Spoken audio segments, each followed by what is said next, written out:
ताकीद दिली होती आणि त्याप्रमाणे आम्ही करून दाखवलेलं आहे की कुठचाही मोर्चा आला, महिलांचा असो, पाण्यावर असो, झोपडपट्ट्यांचा असो, शेतकऱ्यांचा असो, कामगारांचा असो, एका ठराविक मर्यादेपर्यंत तुम्ही त्यांना अडवा. लाठीमार वगैरे काही भानगडी पडायचं नाही, पोलिसांची दंडिली नाही, काही नाही.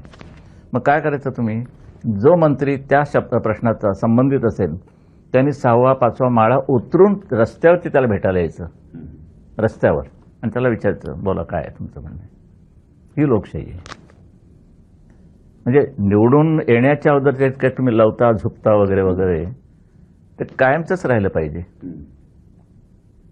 नाही तर निवडून आलं तर तुम्ही कोण आम्ही कोण, आता मला वेळ नाही, पियला भेटा, पियकडे द्या, त्याने कागद दिला, ते हे पियला सांग, हे जरा बघा, तू कशाला बसला इकडे, तोच बघेल. असं तुम्हाला दिसलं की कडाडून पडतात. करेन, बघेन, चौकशी करतो, पाहतो, फाईल माझ्याकडे आली नाही,